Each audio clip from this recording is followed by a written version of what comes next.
Howard Hughes lived the American dream. He was wealthy beyond belief, dated beautiful movie stars, and made record-breaking flights. But the man who could have it all for years just wanted to be left alone.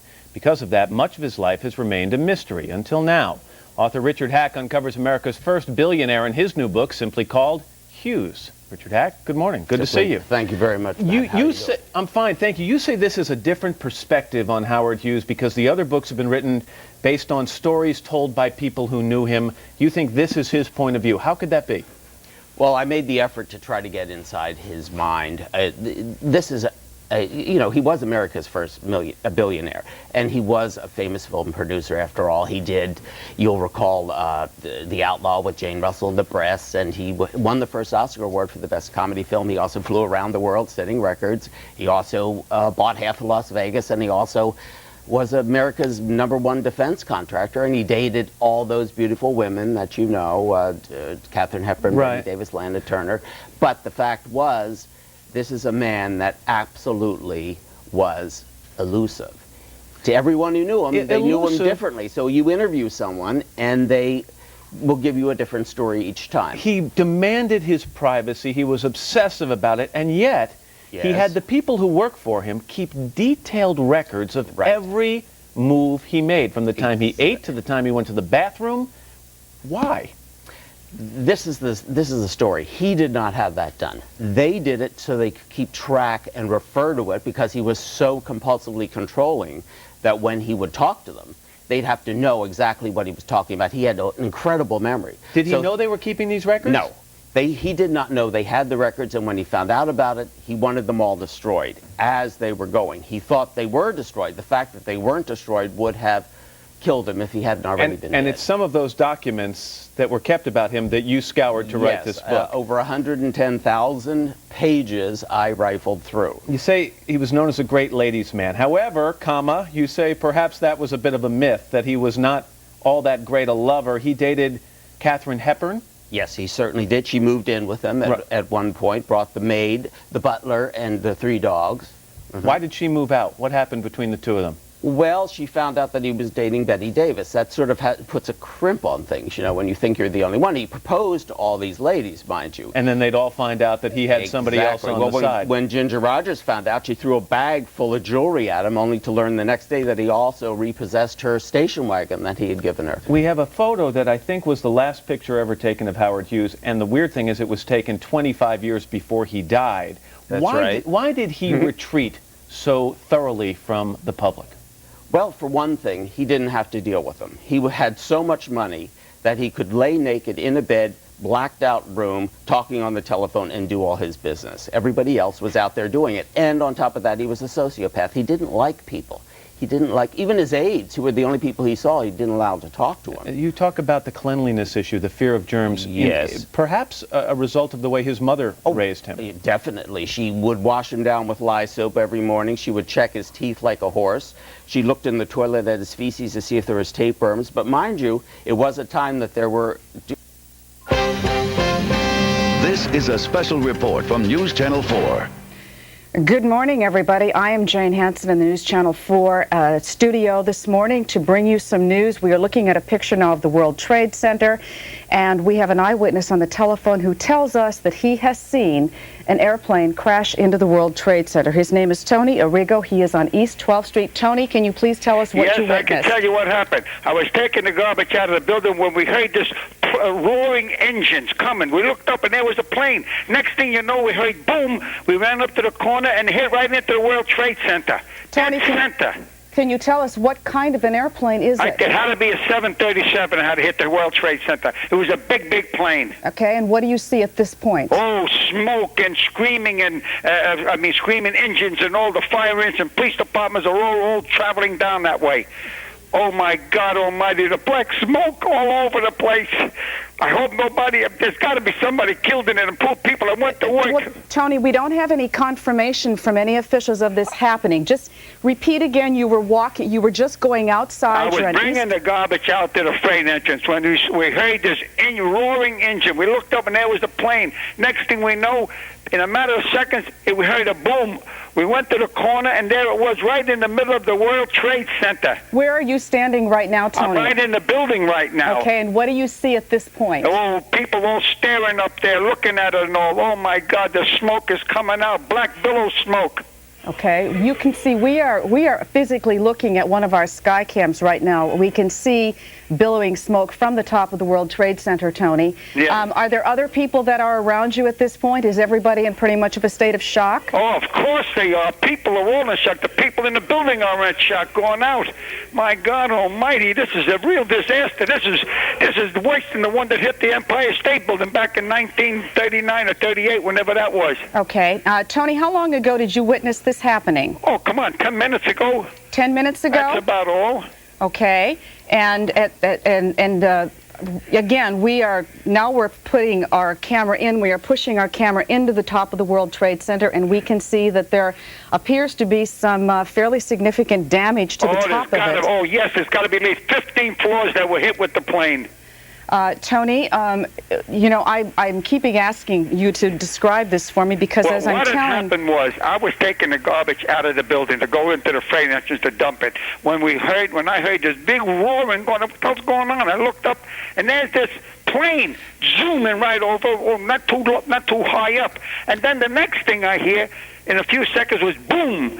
So I ran up to the corner, and there it was, right in the middle of the World Trade Center. Tony, we are looking at the World Trade Center as we speak. I can witness that there appears to be some things falling off of the building as we are looking at it. It's got to hit at least 7, 8, 15 stories it had it banged into. Uh-huh. Oh, and it's halfway in the building. Okay. And again, let me reiterate what we appear to be watching. Again, we have only an eyewitness and only what we are showing you on our live Skycam at this moment. But there does appear to be a plane of some sort that has crashed into the World Trade Center. If you look, it appears the top. Almost on the top. Almost at the top. Okay. Three-quarters up. Yeah, at least three-quarters, if not, very close to the top. But we can see that the building, there is a lot of structural damage, and there is a lot of smoke. Structure. Yes, ma'am. I just hope nobody. I wish they weren't there. Oh my God, this is a real disaster. If anybody's gone to work. Tony, thank you very much. We appreciate your sharing this, what you witnessed with us. My pleasure. Thank you. And I'm at 31 East 12th Street. Okay, we are now going to go to another eyewitness, Ed Buddha. Ed, can you please tell us what you witnessed? All right, I was ready to get on the ferry, and people started yelling and screaming, and smoke and flames were coming out towards the top of the building. And I'm still on the ferry now, and I can see it. Smoke is coming out of both sides, so whatever went into it, it looks like it just went right through it. It's really bad. A lot of people. I just heard somebody say that they thought it was a 737 that went through the building. Mm-hmm, but you, at this point, you cannot physically see any remnants of an airplane or anything such as that. Can you not? Ed, are you still on the telephone with me? That was Ed Buddha, another eyewitness who was on a ferry, and apparently we've lost our contact with Ed at this hour. But take a look at these pictures. They are live pictures. Our Skycam that is looking at one of the World Trade Center buildings from Lower Manhattan. You can see that there has been some sort of damage to this building. At this point, we do not know exactly what happened. We have had an eyewitness named Tony Arriga, who was on East 12th Street, looked up into the sky, and he says it appears to him that an airplane struck the upper portion of that building. We are now going to go to Mary Corza on the telephone, who is another eyewitness. Mary, can you tell us what you saw? Mary? Mary, are you there? I am here. Mary, can you please tell us what you saw and where you are? I'm at 14th Street and 5th Avenue, and we saw a plane flying low overhead, which caught all of our attention. We looked up. It was making a beeline for the World Trade Center. It was very low, extremely low. Not a big plane like an airliner, but not a tiny propeller plane either. A small small jet plane? We can now see flames coming from the building. It appeared to you that the airplane was directly aimed at the World Trade Center? It did appear that way to many of us that were here on the ground, yes. Okay. And when it hit, there was the big boom, a big cloud of smoke, some flames, and then mostly smoke. It just started flaming now. Have you witnessed any people coming out of the building? Have they been able to tell you anything at this point? No, I'm all the way up on 14th Street, so I can't see the building down below. It was only maybe a minute or two before you could hear sirens coming, so they did alert people right away, obviously, but you probably have a better fix on how many floors were damaged. It looks like quite a few floors. Yeah, from what we're looking at, 1, 2, 3, 4, 5, 6, 7, 8, 9, 10, 11. I would say 15 to 18 stories, and there is debris falling off that building as we speak. You did see shattered glass raining down after it hit, and, like I said, a big cloud of smoke. But you couldn't tell much more from 14th Street. Now, we had an earlier eyewitness that told us he thought it appeared to be a 737. What you saw was a small, perhaps twin-engine airplane? No, not a twin-engine. It was a jet of medium to smallish proportions. Not a big airliner, though. Okay. Okay, so it appeared to be you heard this sound. I'm just trying to understand what happened. You heard a sound. That's what compelled you to look up into the sky. Right, you could hear a jet coming overhead, and it sounded low. So many of us looked up to see what was, because it sounded so close. We all looked up, and like I said, it didn't look like it was swerving or out of control. It was going steadily lower. It was, definitely going steadily lower, but it wasn't dropping like nose first or anything that would make you think that the plane was in trouble. Right. Which then, of course, raises the question exactly what was that airplane doing and how did this occur? Right. But the airplane did not appear to be in trouble to you. I don't know enough about airplanes to know what it should look like, but it wasn't nose down or it wasn't swerving up and down or left and right. It was making a straight, steady decline towards the World Trade Center. Mary, I'm hearing what sounds to be an awful lot of people that are either crying or sobbing or something in the background.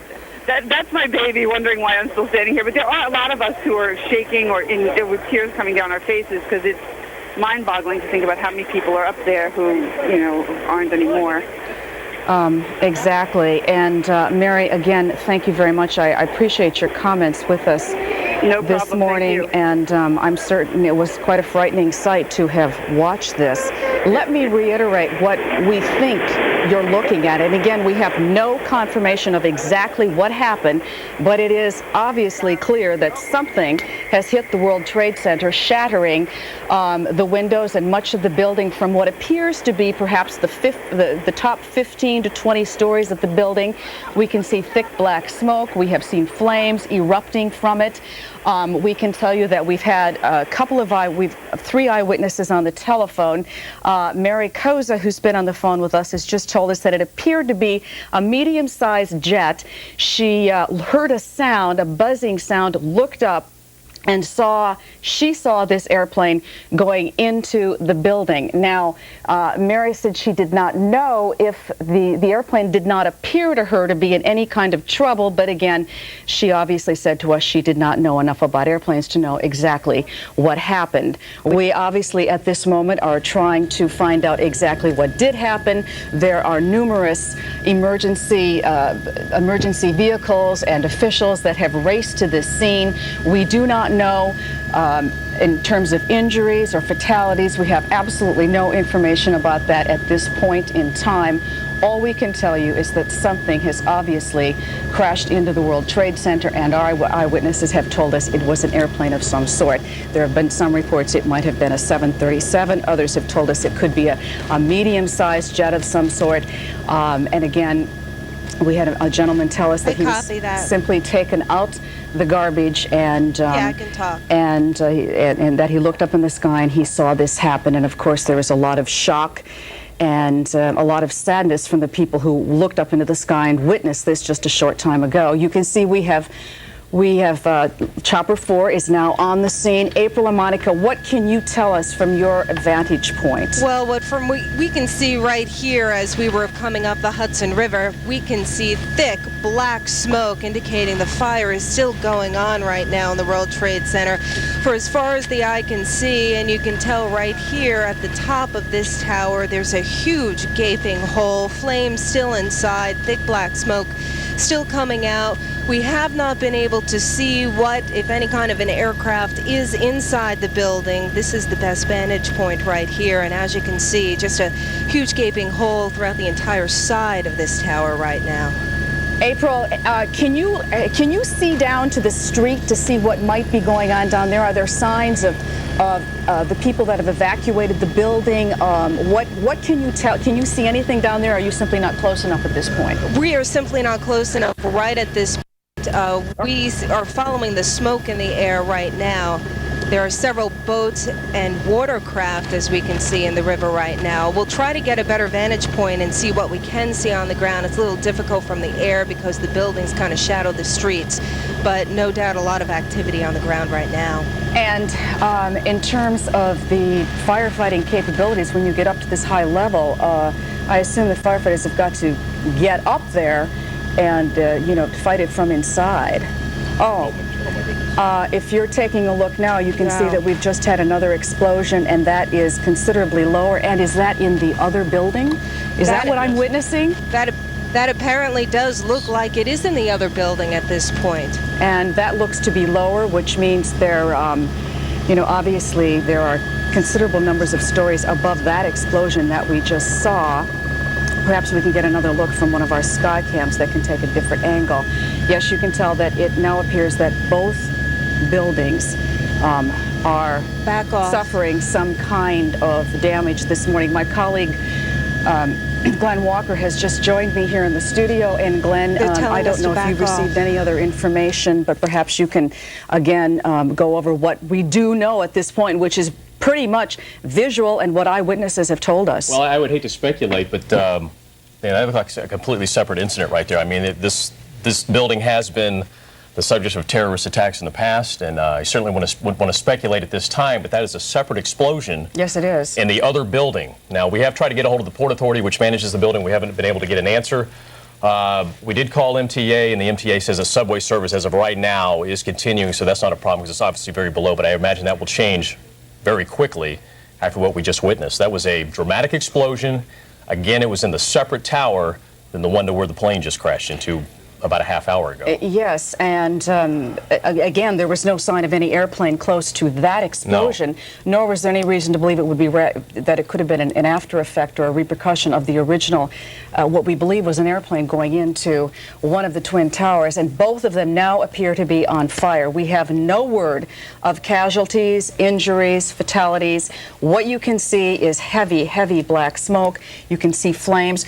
How far down do you think that goes on the second of the World Trade Center I would say buildings? that is probably maybe 7, 8 floors below from where the plane crashed into the original fire that we saw in the separate building. But that, as I said, it just looked like an explosion. It had nothing to do with the plane crashing into the first building. Exactly, and of course there are thousands of employees in those buildings. It is a regular work day. We have no information about anybody who is inside there and what kind of shape they might be in. We, at this point, are seeking confirmation of exactly what happened, particularly what just happened with this second apparent explosion. And I don't even know. We're going to look at the tape of this last explosion. Maybe we can pick up something here.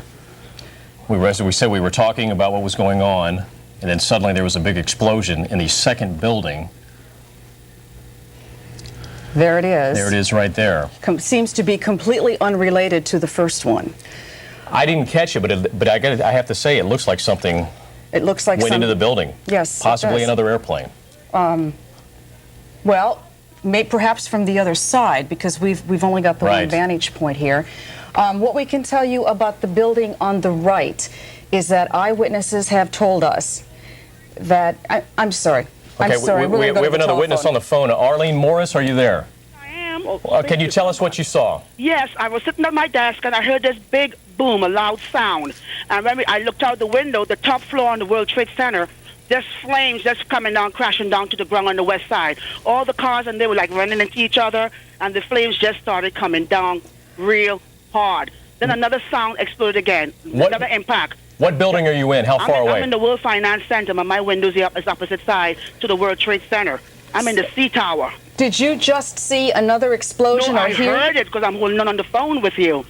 So I heard another big boom again. It just exploded again. Do you see people leaving the building? We left. Everybody left already. I'm the only one here on my floor. I gotta get out. But what can you tell us about the build? Can you see people on the ground from the two? At the bottom, yes, and then the fire brigade, and they came. Everything else, they're downstairs there right now. Do you see people that are injured? What can you? No, I can't. I'm on the 28th floor. Okay. Yeah, so it's minute to my vision. I really can't see too much. All right. Thank you very much, Arlene, and please get out of that building and seek safety. Thank you. I'm leaving right now. Thank you very much. Okay, yeah, be safe. We have another witness, Janice Huff, on the telephone. I'm not sure if it's our Janice Huff, but she apparently was a witness to the second explosion. You saw this? Where are you? No. Listen, I'm watching TV right now. Yes. Yeah. And, I can see the pictures that we have of the building, the first building, the one with the tower on the top. And as I'm watching it and you're talking, I see a plane flying behind the other tower, and I see it getting closer and closer to the building, and I'm thinking, is that a plane? And it was, and all of a sudden I see this explosion in the other tower. So there was another plane. So there was another plane with a second explosion. From what I am looking at on television, from the angle that I was looking. Here's a replay right here, I believe. When I was watching looking at the first tower, I noticed that there was a small plane coming around the side of the building. You see it there on the right? I see it. I see so it. It's coming I do down, see it right there. There it is right there. I see it. And then it goes boom right there. Watch. That's there it is. You're absolutely right. Oh, my goodness. So I don't know if it's a helicopter or a plane, but it was certainly flying, and it went right into the building. It was a plane. Can we show that again, please? I clearly did not notice that the first time. Right. I think we need to take a look at that again. Obviously, what we are looking at are the Twin Towers of the World Trade Center in flames. We know nothing yet about the number of people, or what has exactly happened there. We can only tell you what we have witnessed and what eyewitnesses have told us. Now, here we're going to look at this tape again. Here it comes. I think we definitely have to open this up to speculation. This could be a deliberate attack. Yes. Okay. Now, up on the right-hand side of our screen, let's take a look, and we will show you what Janice has pointed out to us. There it comes.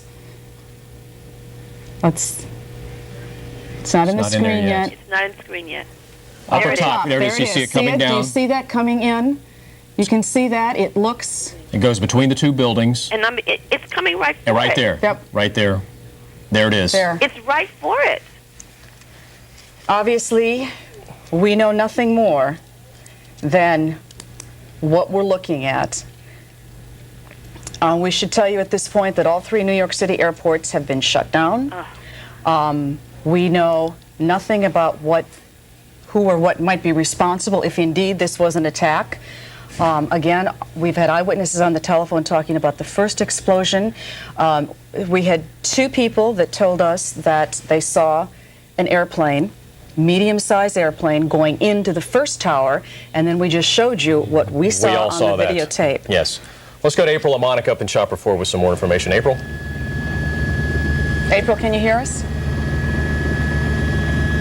I guess we'll get to April in just a moment. I know that they've certainly made April and any of the other choppers who are in the area trying to cover this story back off, because obviously what they want to do is get their work done in terms of rescue and getting people out of there. Well, as you just mentioned, all 3 airports are closed, and I would imagine especially after seeing that second airplane crash into the second tower, I would imagine that the military right now is up in the skies, and I'm sure that they are certainly scanning the area for any more aircraft that could possibly be trying to come into the area. You will remember that the World Trade Towers were the subject of an attack. How many years ago was it now? 10, 11? I can't even remember for sure. But again, there has been a lot of security there. There has been obviously they've been very consistent in keeping those buildings rather secure. So once again, always secure at the bottom. That's right. You know, you can't get it from ground level, but obviously very vulnerable up in the sky. Exactly. So let us, again, reiterate what we know and what we think we know, because this is something that happened about 25 minutes ago. Yes. There were 2 explosions. The first one happened, maybe it was a half an hour ago, and there were eyewitnesses that told us on the first of the towers, the one that is closest to me, closest to your screen, I should say, eyewitnesses told us they witnessed an airplane that apparently was making a beeline for that building, and there was an explosion, and you can see the damage. Then, just a couple of minutes ago, we saw a second explosion. When we went back and looked at the videotape, it was very clear that a plane was coming. It was very clear that a plane was coming from the right over the Hudson River and went between the 2 buildings and then slammed into the second building. That was the second explosion. First time we saw it, we didn't really catch the plane, but after a call from Janice Huff, she pointed it out to us, and sure enough, a second aircraft looked like it made a deliberate beeline for the second tower. And we saw that explosion just a little bit lower than the original explosion in the first tower. Obviously, this is already having quite an effect on the city of New York. Here take a look at this video. Let's just look at this one more time. There you see the plane. Between the 2 buildings. And then you see the explosion. Right there. Unbelievable. Let us tell you that all of the airports in the New York City metropolitan area are closed down right now. Subway lines 1, 2, 3, and 9 have all been the service has been, it's been cut off for the moment, and we will continue to bring you up to date on what is going on, and we actually, you know, are hoping we'll be able to talk to somebody from the mayor's office in just a few minutes to see what they might know. Okay, right now, let's, as you can see, the chopper force had to back off. Let's go back to April and Monica up top. April? Okay, what we can tell you right now from up here in Chopper 4, we cannot get any closer than about 5 miles to the scene because we need to keep this far back. But you can see the black smoke as far as we are away. We can zoom in here for you. First, you saw the smoke from the 1 tower. Then we witnessed an explosion on the other tower. Now, we think that there was a plane that actually headed into that second tower at some point, and that's what caused that second explosion. We are unable to get close enough to actually show you or tell you what's going on at the ground, but an unbelievable sight here from above the Hudson River at this vantage point. Back to you. I'm just looking at the wire service at this point, and it tells us that the FBI is investigating reports of a plane hijacking before the World Trade Center crashes. Now, that's all they're telling us. We know nothing more than that. Again, what's been happening here this morning, we have no absolute confirmation of anything other than what we can see with our own eyes. And now the FBI is telling us that there has been some sort of a plane hijacking that they're investigating. Yeah, we have another witness on the telephone right now who actually saw the second explosion. Elena? Cretella. Elena, can you hear us? Yes, I hear you clearly. Where are you? Tell us what you saw. Well, actually, I was washing my dishes at my window, and I heard a very low plane, which usually does happen, but when I looked up, it was like I was actually gliding with it, and I saw it actually went straight into one of the Twin Towers. It was like it sunk right into the floor. It disintegrated instantly. Can you tell us what kind of an airplane it was? It looked like a huge 747. It was a big airline. It wasn't a small jet. It was a big carrier. And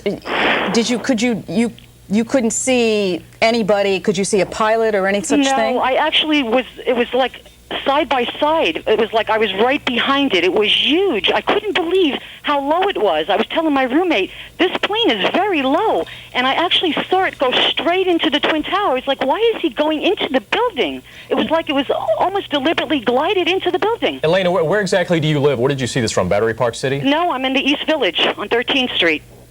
And you then saw the plane go into the building, and I assume you saw the resulting... You better believe it. I saw an explosion like I have never seen, and all I can say is those people, I don't know, but they're all definitely disintegrated. It was the most awful thing I've ever seen.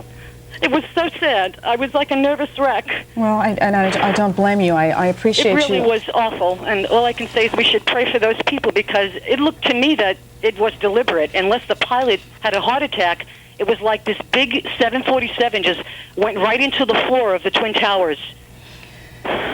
Well, Elena, yes. We thank you very much for yes. for calling us and giving us this information. Absolutely. And obviously stick with us because we are going to find out what happened. We just simply do not know for sure yet, other than the fact that airplanes ran into both of the Twin Towers about half an hour ago. 18 minutes apart was one attack from the other. I shouldn't call it attack. One ramming into the tower to the other. So. But you say we are getting reports that the FBI is investigating possibly these two planes have been hijacked, and I would have to think if she's correct and it was a commercial airliner that went into the second building, then I think we've definitely got a very serious situation. Well, obviously we have a serious situation anyway, but without going too much into speculation, I think we are definitely possibly looking at a terrorist attack here. What we do not know, the FBI has not said where they are investigating the reports of the planes being hijacked from. Right. Obviously, it had to be a fairly recent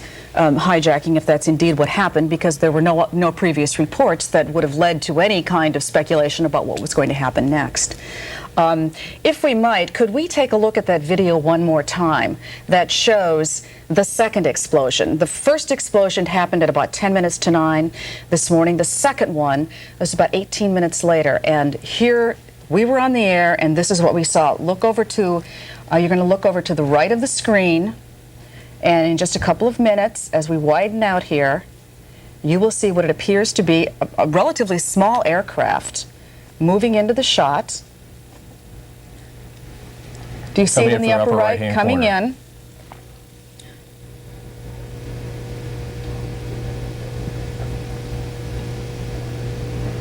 And there you see it. Absolutely incredible. Again, we have no knowledge of who was in that airplane, who was piloting it. We don't, if it was hijacked, we don't know if it was full of passengers or not. We do not know. We simply know at this point that we have the tops of two towers that are clearly in flames. We are going to continue to seek out the information for you. Let's reiterate what our eyewitnesses have told us. Well, we had the first plane crashing into the tower, which, if you're looking at your TV screen, would be on your right. We had a few phone calls. People said it looked like the plane deliberately went into the building. Some people were not too sure. And about 18 minutes later, right here on live television, the second plane came into the picture and crashed into the second tower a little farther down. And the witnesses we just talked to on the telephone just a few minutes ago, she said that she saw it fly by the window of her apartment building. She lives on the Lower East Side, and she said that it looked like a commercial airliner to her. Yes, she said it looked like a relatively huge airplane. Yes. And again, the FBI is investigating reports of at least one plane hijacking and possibly two. Let's go to the telephone once again. We have Kay Cummings on the phone. Kay, what can you tell us? I was watching the Channel 4 and the World Trade Center, which I can see really clearly from my window, and there was a big plane that was heading right straight for the second tower. It looked like a commercial plane, not a small plane, and I kept thinking, this is too low, it's too low, it's too low, and then it went right in. You could see it was headed right for it. Now, was this the first plane or the second? Second plane. The second plane. I didn't see the first one. And where exactly are you? I'm on 12th Street in Hudson, and I have an unobstructed view of the World Trade Center from my bedroom. Okay, and that airplane appeared to you to be a pretty good size as well. Is that correct? Yeah, it looked like a commercial airplane. It came from the Jersey side, southwest side, coming toward the World Trade Center, very low. We have now reports on the wires that the FBI is investigating this as foul play, a crime here, obviously. Looks like this is definitely deliberate. Kay, what can you tell us about what you can see from the neighborhood right now? Do you see? I mean, can you see the street at all? Can you see anything? No, I'm I'm in the village. Okay. All I can tell you is that there are loads of fire engines and police cars and sirens all heading down. And as we are looking at live pictures, our Skycam view, I assume you're seeing somewhat the same view from your windows. You can see it still appears to be burning pretty much out of control. You can see the fire, and I can see the fire in the second building and the first. And you've seen debris falling off? Yes. Now there's a helicopter. That's fine. Yeah. And obviously this is a situation because of the height of the buildings. It's going to be very hard for the fire department to get up there and put these fires out. Absolutely. Kay, we thank you very much. I assume that you were pretty shocked when you saw what happened before your very eyes. It was horrible. It was just one of those things you see and you can't stop. It was just, I don't know. I've never seen anything like that. It was horrible. Okay, we of course have seen something similar to this back in February of '93. That of course was when the terrorist bombing of the World Trade Center, and that was of course a major disaster, and a lot of fatalities there. And this is obviously very frightening to have this happen 8 years later like this. Well, it is, and again, they put huge security measures in play for getting into those structures. Yeah. But as you pointed out earlier, they're vulnerable from the sky. They're vulnerable apparently from the sky. Yeah. Let's just tell you that we have no word at this point about injuries, fatalities, or anything like that, and we certainly would not want to speculate at this point. Emergency crews are on the scene. We will bring you what information we can get from them as soon as we get it. Now, as we said in Washington, the FBI is investigating reports of a plane hijacking before these crashes. There are 2 planes that apparently have been involved. We have physically witnessed one of them on our live camera. We do not know exactly what planes they were, what size they were, but our eyewitnesses have told us they appeared to be pretty good-sized airplanes. Well, maybe there's a little discrepancy on the first plane. Some people are saying it was a smaller craft. Some people are saying it was a larger craft, but definitely the witnesses we've talked to as far as the second explosion said that it definitely was a commercial airliner that crashed into the second tower. Again, the FBI is investigating this as foul play, which I think is pretty obvious at this point. And, you know, we'll just have to wait and see what happens here. But this is... Oh. Okay, we've told you that the airports in the New York City metropolitan area are closed down. We have told you that the 1, 2, 3, and 9 subway lines are shut down for the moment. Let us go to Katie McGee over at Shadow Traffic, because there has to be other huge traffic impacts at this moment, Katie. Jane, this is enormous. Right now, all your Hudson River crossings closed. No one moving in or out of town at the Lincoln, the Holland, or the GW Bridge. I'm looking at the inbound Lincoln live from my vantage point right now. They're starting to turn buses around. I've not seen anything like this before. All bridges and tunnels, you're going to find closures. No one allowed in or out of the city right now from what we're hearing. You did mention the subways. 1, 2, 3, 9, and are suspended. Newark, Kennedy, LaGuardia airports closed to all air traffic at this point. Katie, and any of the other sky cams that we have, do you see mass traffic confusion? What do you see on some of those bridges and tunnels at this moment? What I can tell you right now, I'm looking live at the inbound side of the GW Bridge, and what we can see are the tolls. Everyone completely stopped. There is some traffic coming outbound over the span. I can also see people from the Cross Bronx heading into there, but right now no one allowed into town at all. At the Lincoln Tunnel, it is at an absolute standstill. I can see one bus on the outbound side trying to turn around and look like he's heading back into New Jersey from what it looks like. Okay. Thank you very much, Katie. We stay in place, please, because we will be back to you shortly. Okay, Jane, I just something just crossed the wires. As a senior government official speaking on the condition of anonymity said the agency is pursuing reports that one or both of the planes were hijacked and that the crashes may have been the result of a suicide mission. The source stressed that the reports are preliminary and officials do not know the cause of the crashes. But this is a quote, "It certainly doesn't look like an accident." Well, again, can we reiterate what we do know? Because as you can imagine, this is pretty shocking to people in the metropolitan area to just even look at these pictures. What we have been told by eyewitnesses is that they saw apparently fairly large-size aircraft going into the first of the World Trade Center towers, the one on your right as you're looking at the screen. That was at about 10 minutes to 9. Then, about 18 minutes later, there was apparently an airplane, because we could see that from our own sky cams and our Chopper 4 video, that went into the second tower, and there was a resulting explosion there. Okay, Jane, we have another witness on the telephone. Todd Hollerman, can you hear us? Yes, I can. Where are you, and what did you see, Todd? I'm on 330 West 42nd Street. I saw a huge plane come in from the water and crash into the side of the building. Which water? You talking crossing the Hudson? Right. This would be the second explosion? Right. And from your vantage point, could you tell what kind of an airplane it is? There seems to be a lot of confusion about that. It looked huge. I couldn't tell exactly what kind it was. It was just tremendous. I was just saying to my coworkers, you know, look at the size of this thing. It looks like, you know, some kind of stealth fighter or something.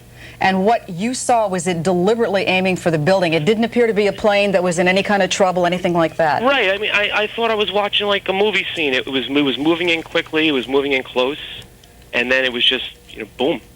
Did you see any insignia on that airplane? No, I didn't. And you then saw it hit the tower. Right. And I'm just curious, did you at that point see any other, reaction? Did you hear anything? Did you see anything when you saw that initial explosion? No, I'm not close enough to really hear anything, I don't think, but I'm just looking out my window right now in shock, watching this thing burn. Yeah, as we all are. As we all are.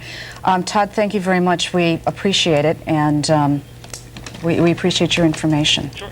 Jay, we just learned that President Bush was in a classroom in Sarasota, Florida, reading to some students. His chief of staff, Andrew Card, whispered in ears and told him what was going on, and the president will be coming up in just a couple of minutes, and he will give us his reaction to what is going on. And again, we have not heard from emergency workers on the scene to know the extent of the damage or the injuries at this point. One would have to assume on a day like today, a normal work day in New York City, 9 o'clock in the morning, most of those offices were probably open. Yes. And there were certainly a lot of people in those two buildings. To our knowledge, people on the lower levels have been evacuated, but at this point we simply cannot bring you any information about what is going on. There's one of those Hudson River crossings that Katie McGee was talking about. You see the George Washington Bridge, traffic has absolutely stopped. Traffic going into the city, you can see on the bridge, there's absolutely no cars whatsoever. Let us just tell you that you really cannot get in or out of this city at this moment. Actually, you can get on the outbound. They were letting cars come out over to New Jersey. Right, but you cannot get into the city. Absolutely, can't get into the city. All the airports are shut down. The subway lines 1, 2, 3, and 9 are shut down at the moment. We do not know when anything will get back to normal. And again, to reiterate the point about the FBI said to be investigating whether or not there was some hijacking of a couple of airplanes involved in all of this. Also, an anonymous government official said that it would appear that this was not one but two suicide bombings, that the pilots deliberately turned the planes right into each of the towers at the World Trade Center, and obviously you can see the disastrous result right here on our screen. Let us go to Richard Thompson on the telephone. He is a licensed pilot and he witnessed this. Sir, from taking a look at what you saw, what can you tell us as a pilot about those airplanes? Well, I was sitting in my office on the 8th floor at 632 Broadway at approximately 9:47, and at 9:47, give or take a minute. You mean 8:47, don't you, sir? 8:47 this morning. The plane went by probably 50 to 100 feet above the building, streaking directly towards the World Trade Center, and it was a small business jet of some type. It was going so fast, and my window view is so short, but I could hear it screaming by at basically full power, no engine problems, going straight for the building. And by the time that I could get out of my chair, open the window to see what the hell was going on, it had hit the building, and that was probably a total of 5 to 7, 8 seconds. So that would have been the first that was the first. The explosions. Exactly, and it was directly, everyone was flying the plane was directly... Richard, stay tuned. We've got the president. We're going to go to him next, but we want to come back to you. Okay. Going back to Washington after my remarks, Secretary of Rod Pace and Lieutenant Governor will take the podium and discuss education. I do want to thank the folks here at Booker Elementary School for their hospitality. Today we've had a national tragedy. 2 airplanes have crashed into the World Trade Center in an apparent terrorist attack on our country. I have spoken to the Vice President, to the Governor of New York, to the Director of the FBI, and have ordered that the full resources of the federal government go to help the victims and their families, and to conduct a full-scale investigation to hunt down and to find those folks who committed this act. Terrorism against our nation will not stand. And now, if you join me in a moment of silence.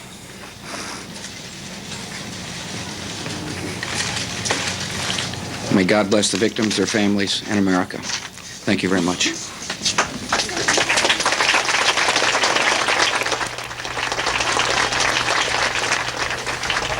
You have just heard President Bush acknowledging that this was an apparent terrorist attack today on the Twin Towers of the World Trade Center in Lower Manhattan. He has ordered a full-scale investigation and offered, of course, his prayers for whatever victims there might have been of this tragedy. And again, we have no information about who has been hurt, who was killed, if anyone. We know nothing other than the fact that there has been this apparent attack involving 2 aircraft. Can we go back to the telephone and Richard Thompson now? Are you still there, sir? Yes. Again, you are a licensed pilot. You were describing to us that you saw what appeared to be a small business jet that was flying, that came screaming by your office window and went right into the tower. Exactly. Is that being a pilot is the first thing I recognized, that there was no way that a business jet could be flying at that level at this time of day over the city without special permission. So that I tried to crane my head out the window, but within 5 seconds before I could open my window and look out, it already had flown directly into the building. I mean, a pilot, I know that you could have avoided that at 99%. If you were in trouble flying that plane, you could have avoided that building. And so whomever was at the controls directly flew that thing right into the side of that building.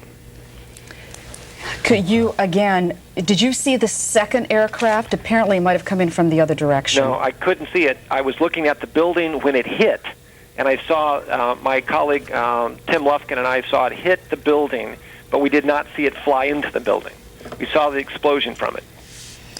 And again, I guess we're still trying to figure out, there are some reports that these planes were hijacked. The FBI is said to be investigating that. But the one that you saw appeared to be a small business jet. Yes. And the second plane was obviously a larger plane because the explosion from the second plane was tenfold larger than the first plane. Okay.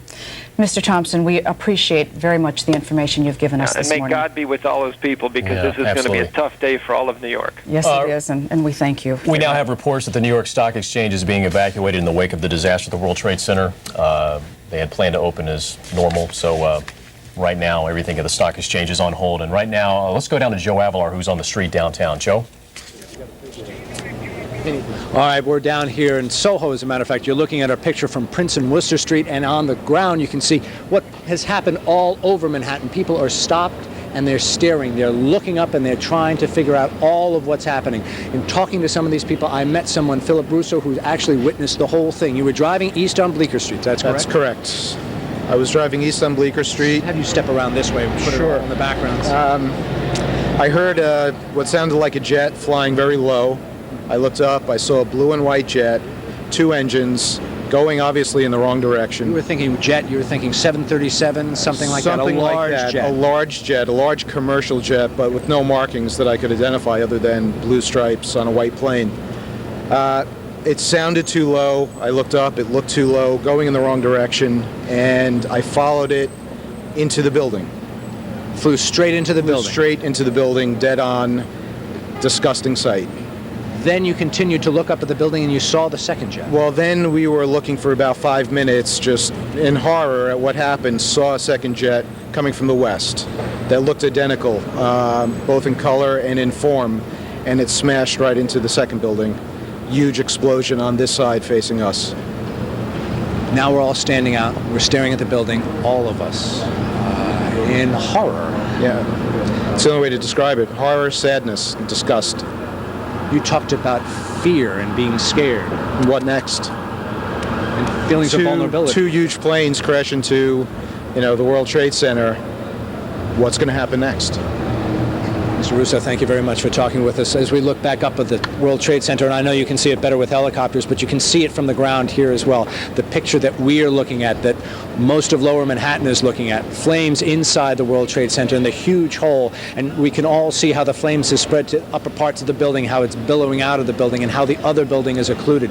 And everybody from this vantage point is, as Mr. Russo is saying, looking at it in horror, looking at it in fear, worried about yourself, I imagine. Where were you, sir? Right underneath the Trade Center when it hit. The second one, both of them hit. We ran like hell all the way up here. Did you happen to look up? Yeah, we seen the second one run right into it. We're unloading the truck. We got right out of there. Scariest thing I've ever seen in my life.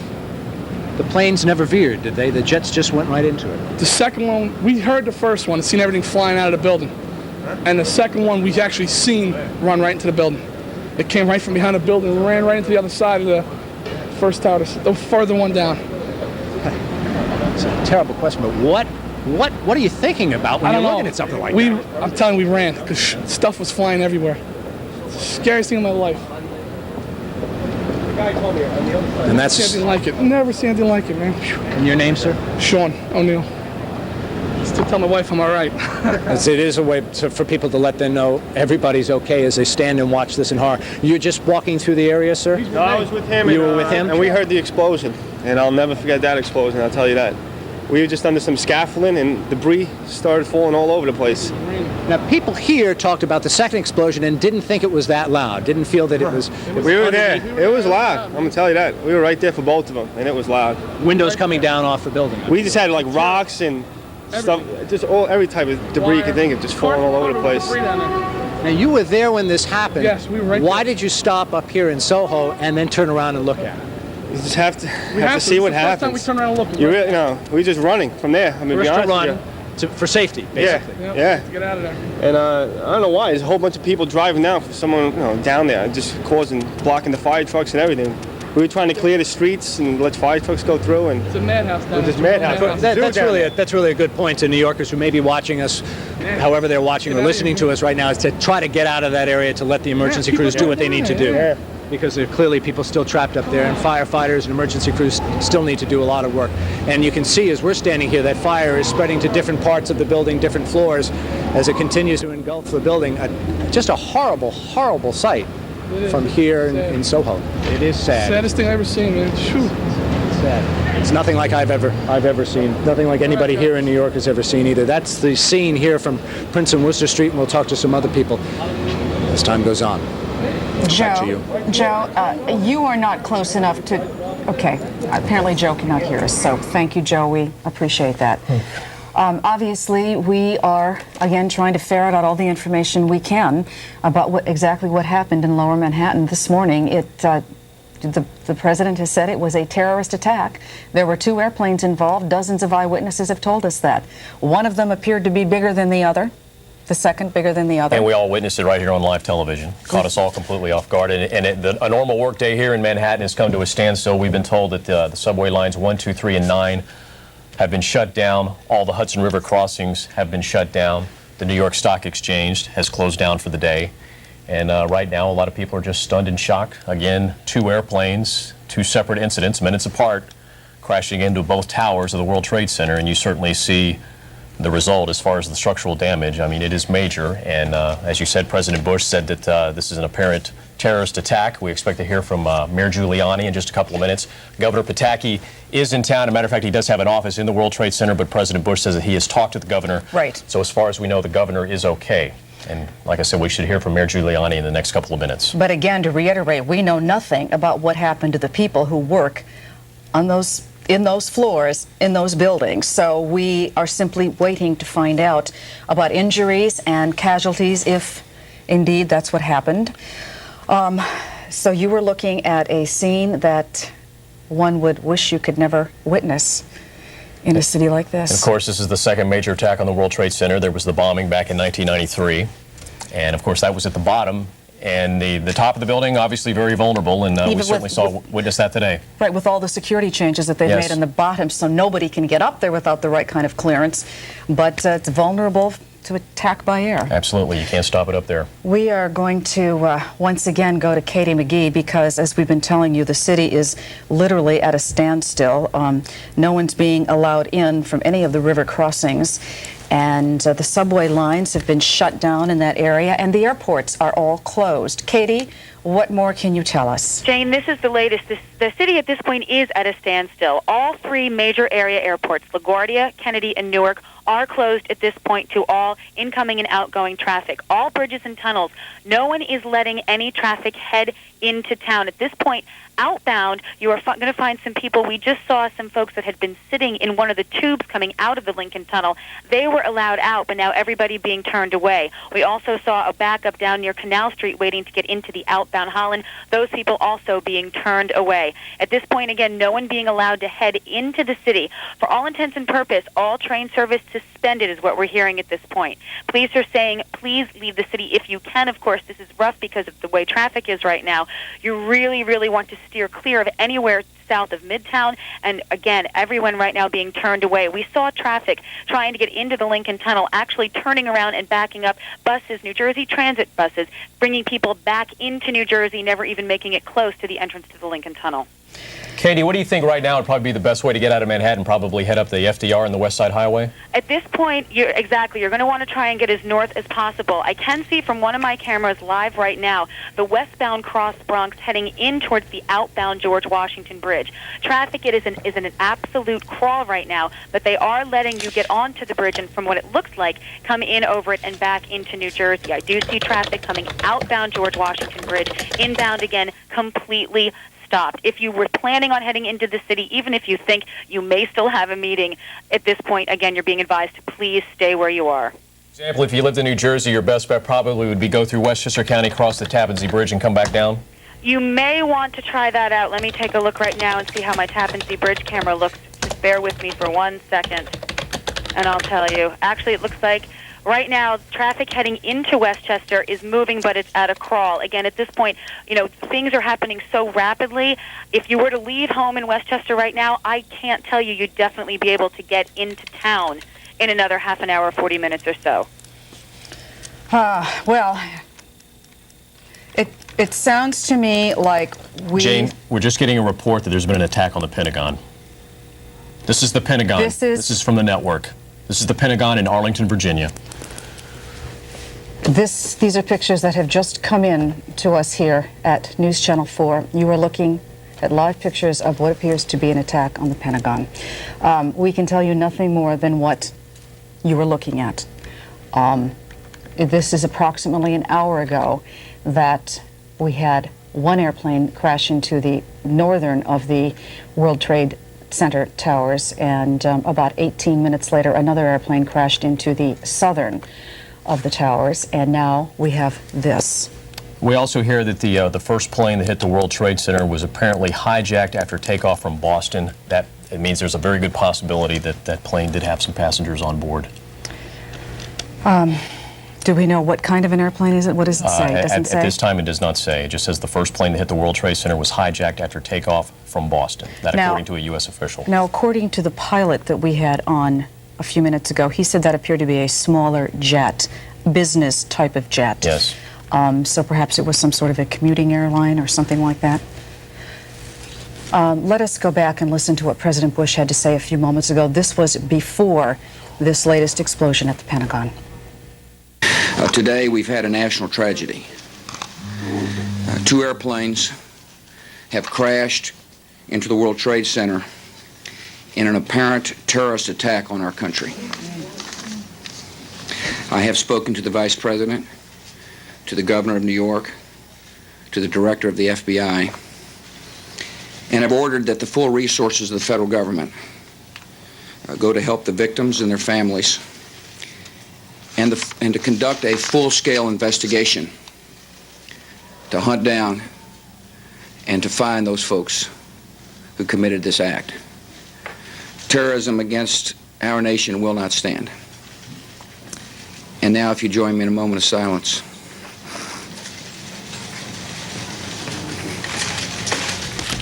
May God bless the victims, their families, and America. Thank you.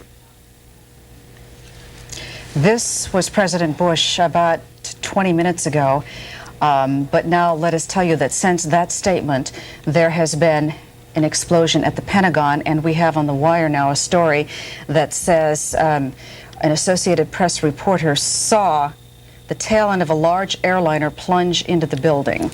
And this is a live picture of the White House. We understand the West Wing has been evacuated. Again, the president is not at the White House in D.C. He is down in Sarasota. He was reading to a class of children at a school when he was told what happened, and that's where he held his press conference. But again, two planes have hit the World Trade Center, and now witnesses say just a few moments ago in Arlington, Virginia, another plane has plunged into the Pentagon. And again, we have no information about exactly what happened down there, other than the fact that some sort of an aircraft has crashed near or into the Pentagon. So obviously, it is a day that we are witnessing something we have never seen before, and we don't know anything more about who's responsible for it than we have since the very beginning, which was about an hour ago, which was when the first aircraft, as the president said, apparently a terrorist attack. Exactly, and he has ordered full-scale investigations and has vowed to use every effort he can and that this country can to find out who is responsible and to bring them to justice. We have had numerous eyewitnesses who have talked about the airplanes that they saw literally smash into those two buildings about 18 minutes apart within the hour, and obviously it was something that they witnessed with shock and with horror, and we have nothing to tell you at this point about the number of injuries or the fatalities. We understand Mayor Giuliani is about to hold a press conference, and perhaps he will be able to give us some more information about all of that. This just crossed about the Pentagon. An Associated Press reporter said he saw the tail end of a large airliner plunge into the building. He says smoke is billowing out of the Pentagon. So obviously now we're looking at the hijacking probably of 3 commercial airliners here in the United States. We know the first one that plunged into the World Trade Center came from the airport in Boston. And through a transmission, they learned that that plane was hijacked. We should also warn those of you who are watching us that if you have plans to come into New York City today, you must cancel them. The city is literally shut down. The stock exchange has been closed. The airports are closed. The bridges, the tunnels, closed inbound and pretty much outbound at this point. The subways, all train service has been stopped. So we, of course, recommend that you stay put wherever you are and stay tuned to find out exactly what is happening. And we've just learned that after what has happened at the Pentagon, that the West Wing of the White House has been evacuated, as well as the U.S. Capitol now. So I'm sure all government buildings are being shut down in the nation's capital and pretty much around the country. And I'm sure that we are now on we're on terrorist alert, probably nationwide, I would think. And there's another report that's just come over that says the White House was threatened with a terrorist attack, a source says. We have another report from an eyewitness at the Pentagon. Says it was a huge fireball, a huge orange fireball. And another witness said that it might have been a helicopter that exploded. We've had an AP reporter who says it appears to him to have been a large airliner of some sort. And we do have reports that, of course, the FBI is investigating reports that it could have been hijacked aircraft that crashed. As a matter of fact, the FAA has just now halted all air traffic throughout the United States. So as of right now, there are no commercial airliners in the air. I doubt that has ever happened before in this country. I don't think so. So again, we do have a bulletin that I see here that says a Palestinian DFLP official denies any kind of responsibility for the World Trade Center crash. You know, again, everybody is trying to find out exactly what it is that has happened here. We simply do not know who is responsible. If we might, could we see the video again that showed us the second airliner crashing into the southern of the buildings? Now, as you will see in a couple of moments here, a plane will come into the picture from the upper right-hand corner of your screen, if you're watching at home. Coming down here in just a few seconds as our camera backs up from Chopper 4. There you see the plane coming into the picture. It will dip down below the first building. We don't see it for a couple of seconds, and then it comes back out and slams into the other tower at the World Trade Center. Again, this has all happened within the past hour and 5 minutes or so. We are witnessing things that we've never seen anything like it before. Obviously, there was a terrorist attack back in 1993, about 8 years ago, on the Twin Towers. At that point, 6 people were killed, 1,000 people were injured. Major security measures were put into effect after that, making sure that people did not get into that building unless they had the proper clearance.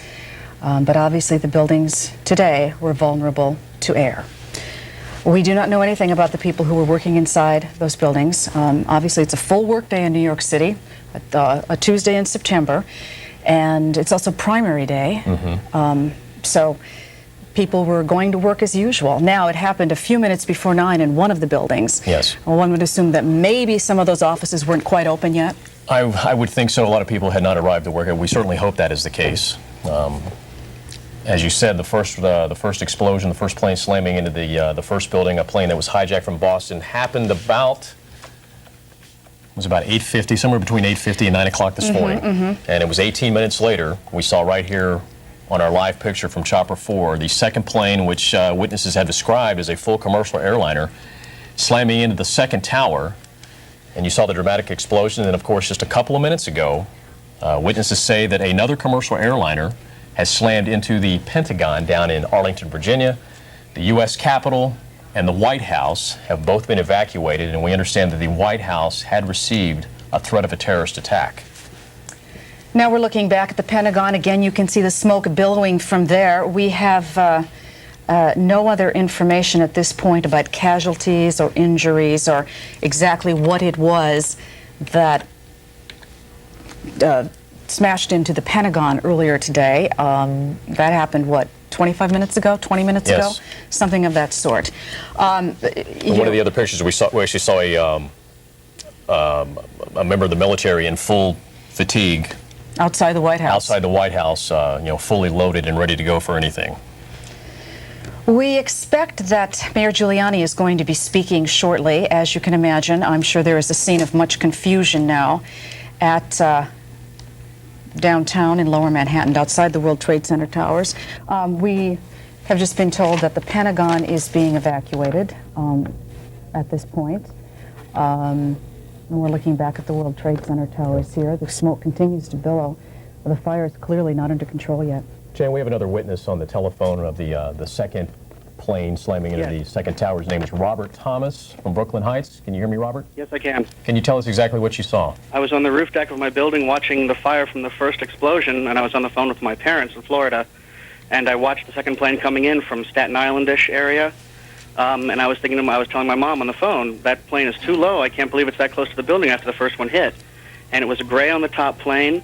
It was about the size of one of the shuttles, maybe coming from D.C. area. It was not a small plane. It was like a 737 or something. And whatever airline is gray on the top. And I saw it hit the building. I have a very good friend who works at Windows in the World, the pastry chef, Heather Ho, and I hope to God she's okay today.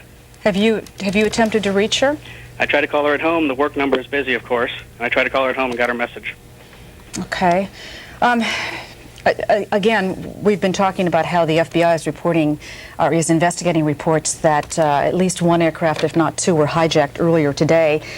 So from your vantage point, what you could see appeared to be the size of perhaps a shuttle aircraft. Right. It was not a small plane. It was a big plane. Okay. I know people have been saying a small commuter, but it wasn't small. It was definitely it definitely held a good group of people.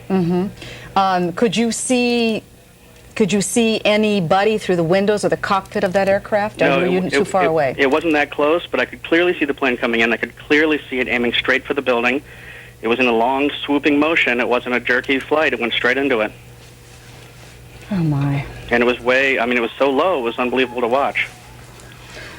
I tell you what, I'm scared right now. Thank you. We appreciate your comments, and we thank you very much for giving us this information, because, of course, we are trying to find out exactly what happened on this Tuesday morning. Jane, we're learning the State Department has also been evacuated. The Associated Press has learned that the White House was evacuated after the Secret Service did receive a credible threat of a terrorist act against the White House. Does it say what time that threat came in? No, it does not.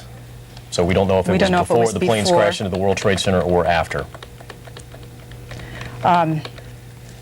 What we're seeing now is there's information that the aircraft at the Pentagon crashed in a helicopter landing pad near the Pentagon.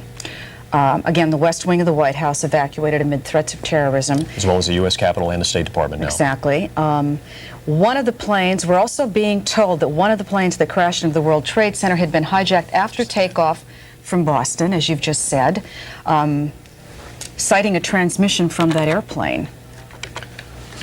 Let's go and review for you exactly what has happened as a result of all of this. All airplane traffic across this country yes, has been grounded. There are no airplanes leaving or land. I would assume they can land, those that are up in the air. Right. But there are no aircraft that are going to be leaving any of the airports around the country for at least the time being. We do not know how long.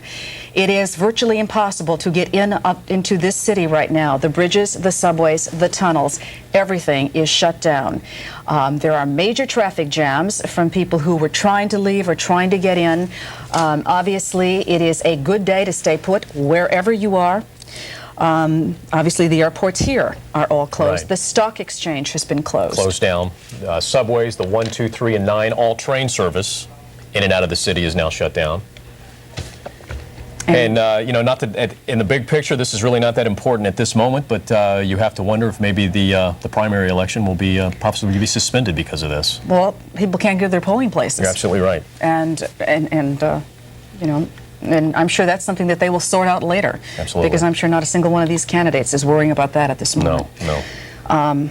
We heard the president call this a terrorist attack. That was before the explosion at the Pentagon. So the president is being fully briefed. He said he had talked to the governor. Now, the governor has an office in the World Trade Center. He was in Manhattan, but we do not know where he is. President Bush has said he has talked to the governor, so we assume that he is safe at this point. We are waiting for the mayor to give us some kind of information about casualties or injuries this morning. Okay, we have another reporter out on the street, Walter Perez. Can you hear us, Walter? Here we are about 2 blocks away from... Okay, 2 blocks away from where the whole thing happened, and this entire area has been cordoned off, and people that have been working in nearby buildings have been told to evacuate. That's what this mass exodus is to my left-hand side. To my right, we have 2 witnesses, and as we speak with you two, we're going to pan up and show a shot of what we see from this vantage point. First, Marna Ringel, and Marna, you work across the street. Tell me exactly what you saw on the street, and as you looked up, what you saw, because you said you saw the second one. Am I correct? No, I didn't see the second one. I actually was coming out of the building, and there was maybe about 30 or 40 people at the bottom of One World Financial covered in blood. I did not expect that at all, and I work for Lehman in One right here, and a gentleman that I work with was on the telephone. He said, "What was that?" I said, he thought it was thunder. I looked over, screamed, "It's a bomb," because I saw a piece of the building flow down, and I think I scared my entire floor because I can scream pretty loud, and it was pretty bad. Now, you mentioned that you saw people on the road outside of the building. Explain that scene. I saw there's maybe about 30 or 40 people covered with bandages and blood. It looks like a lot of them were either on the floor of one of the exchanges. There's actually, oh my God! Oh my God! Oh my God! We're not sure exactly what happened, but it was another explosion on the far side of one of the buildings from where we're standing. The reverberation and another explosion on the right-hand side. Another building has gone up on the right-hand side of the road. People are now running down the street. We're not sure if that was another explosion or if that was advanced debris. Joining me also is Jim Plant. Jim, you're also a witness of what happened. Tell me exactly what you saw from your vantage point across the street. I was just across Liberty and West here, and I saw the second plane hit the Tower 2. It looked like a 737. It hit a glancing blow. It didn't hit it direct. I don't know where the rest of the plane went. But it went in, fireball came out, and it hit lower than the first plane, which hit the upper floors. Jim, thank you very much. At this point, as you can tell, there's absolute pandemonium in this area because of what had just happened. Exactly what, I can't confirm, but on the far side of the building, there seemed to be another explosion, and also on the right-hand side, there was also another explosion. We're not sure if that was extra reverberation from what happened at the World Trade Center, or if that was an added explosion. At this point, there's a lot of smoke, massive plumes of smoke falling from the building across the street. People that were running down the street or walking are now running away. We don't have any information as far as what the most recent reverberations were, but from 2 blocks away, you could feel what happened. We'll get more information and pass it along to you. All right, thank you very much, Walter. Again, 1 or 2 more explosions again around the World Trade Center. We don't know if it was in the same building or adjacent buildings. Can we re-rack that video that we were looking at as Walter was interviewing those people? Because Perhaps that will give us some indication of what this was. Obviously, there are buildings nose to nose down there. Yes. We have no idea if this was a third explosion or if it might have been something from the debris raining down from one of the World Trade Center towers. It appears to be to the south of those buildings, but take a look at those pictures, and that is quite an incredible sight. Again, this all started this morning when about 10 minutes to 9 o'clock. We understand that a commercial airliner, maybe a small commercial airliner, was apparently hijacked leaving the airport in Boston, Logan Airport in Boston, and slammed into one of the towers. About 18 minutes later, a second commercial airliner, which witnesses tell us was much bigger, slammed into the second tower. Soon after that, we heard from President Bush that said this was an apparent terrorist attack. Not long after he talked, a plane crashed very close to the Pentagon. From what we understand, down in the nation's capital, the White House, the U.S. Capitol, and the State Department have all been evacuated, and that the Secret Service did receive a very real threat that the White House would also suffer the same fate as the World Trade Center and the Pentagon, which has not happened yet, and we hope it doesn't. And of course, all commercial traffic around the United States has been shut down. Air traffic, yes. Commercial air traffic. All commercial air traffic. Joining us now is Jim Rosenfield, who's been up in the newsroom. Do you have anything you can add to all of this? Well, just, you know, in getting here to Rockefeller Center this morning to share with you, because you've been here in the studio, just the scenes on the street, people on their cell phones trying to find out what's going on, people calling loved ones trying to find out if they're okay. As you walk into this building, a lot of people out on the street not being permitted to go up and down through most of the elevators for security reasons. Obviously, as we think about the landmarks in Manhattan, people are taking very serious security precautions just for that reason. A lot of emotions I should share with you up in the newsroom too, as we hear these just gut-wrenching eyewitness accounts of what these people must be going through, especially in the Twin Towers right now. Just amazing. We have just been told that this, what we thought was another explosion, was indeed, according to the Associated Press, another building that has either been attacked or exploded. So it appears to be separate from the two that we have already witnessed this morning. And if you take a look at this scene right now, the smoke that is billowing over Lower Manhattan is truly a frightening sight to see. Again, the part that I think concerns all of us is that we have no knowledge of what happened to the people who might have been inside any of those buildings. It's a normal work day, and although the first explosion came early, it might have meant some people weren't there yet, but I guarantee you that there are a lot of people who were already in those buildings. Sure, in the Twin Trade Towers, a lot of state workers in those buildings who get there well before 9 o'clock. And as you come down some of the major arteries in Manhattan, you can just see this smoke from miles away. A very eerie sight as I was coming towards Midtown. You look up, and there's the smoke coming out of the World Trade Center. How did you come to work today? I actually walked most of the way because traffic is, as you would imagine, a complete mess. Emergency vehicles trying to make their way all down to downtown to Lower Manhattan. So it's difficult for anybody who's trying to get around. Bridges and tunnels, as you've been mentioning, are closed. So getting on and off the island isn't going to happen right now. Okay, Jim, right now we have a terrorism expert on the telephone, Harvey Kushner. Harvey, can you hear me? I can hear you very well. Harvey, this obviously has all the earmarks of terrorism. Yes, unfortunately it does. And, you know, I've been in this business almost 40 years, and quite frankly, I couldn't have written a scenario like this. If I would have come forward with something like a possibility like this, they would have laughed. I mean, this has all of the worst-case scenarios put together into one. This is monumental. This will be something that, you got Gary Condon in the news, you have O.J. This is something that we're going to be looking at for the next couple of years, unfortunately, and not just from a media perspective, but from the people who've witnessed this. I mean, when you think of the psychological trauma this is going to cause to New Yorkers and to Americans, it's monumental. It's off the map. As you see the scope of this and the methodical way in which it appears to have been planned and happened, and again, we don't know what truly occurred, but there's talk of aircraft being hijacked, of second explosions, of et cetera, et cetera. What if there are signals you can read in that as an expert on all of this, what can you tell us about that? Well, it shows that, in the last couple of years, and I just got off of the embassy bombing trial. I was involved in that, and I've seen a picture painted of Osama bin Laden, not to say that he's involved in this necessarily, but of his network and his ability to try to do damage to the United States. And over the last couple of years, a lot of terrorism experts worldwide have been talking about the day of the freelancer, for those not familiar with the term, individuals who do things by themselves. Obviously, this type of event which occurred today is something that costs a lot of money, a lot of planning, such as what happened in the embassy bombing trial, had to blow up 2 embassies. And obviously, they had the will and the desire, many people, to be able to pull something like this off.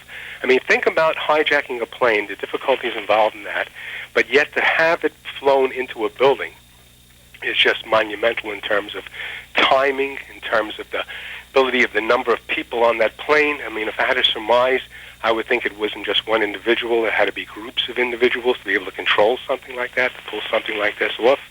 And if the reports are true that we're having a coordinated attack at other American targets, such as the Pentagon or the White House or other buildings, this indicates that we're facing a new era. We're back to the old state sponsorship, large groups being involved in having the wherewithal and intelligence and the ability to pull something like this off. I mean, this is very, very serious. I've been involved throughout the years in these various different exercises that we played, where we would talk about an event such as this, such as a biological attack or some other type of thing occurring. But this type of scenario never really was painted, because the type of planning to go into something like this was just thought to be not as possible as the launching of a chemical or a biological, even a small nuclear weapon. I mean, this is just something that, brings goosebumps to me. And I've seen everything. I've been through everything. And this one tops it all in terms of the temerity, in terms of the planning, in terms of what the aftermath is going to be, the shock to the American psyche, to the American public. I mean, think about this. We try to calm people down by telling them, the chances of you being involved in a terrorist act is very, very small. What do we tell people now when they walk around New York City and look up and see the trade towers on fire? We see other buildings exploding. We see people crying in the streets. I mean, this is a horrific event, and it's a very, very sad day in American history. And Dr. Kushner, I don't know if you're watching television, but we are now showing our very first pictures of some of the victims of this today, and we can see some horrific, what appears to be burns. Yes. Some serious injuries. Again, this is video that we have just gotten in. Yes, I'm watching it. I can see it. We've also been told that the second tower that was hit by the second plane, which is One World Trade Center, we understand that tower is actually collapsed at this point. Well, I'm looking at this picture right now, and you cannot see the top of the second tower. That's correct. So a few moments ago, if you remember, there were just billowing smoke there. We just have to hope that area was completely evacuated. If I might just interject this, I was involved in a civil litigation against the Port Authority of New York and New Jersey because I was representing with a team of attorneys who represented 2 clients who were in the B2 level. And the trade towers was warned many years in advance that there's a possibility of having a bomb placed in the bottom of the building. And my report showed that the construction of that building was in such beyond the code that even such a powerful bomb couldn't do the damage. But now looking at these pictures as we speak, it just, I'm choked up looking at it, thinking that this type of risk assessment wasn't there and we didn't have, but how do you guard against something like this? This means that you have to put a perimeter around New York in terms of flight pattern, in terms of having jets ready to shoot down planes that they're going into buildings. I mean, this opens up a new level. This is ratcheted up a new level in the annals of terrorism and what we face here as a country and as a civilization worldwide.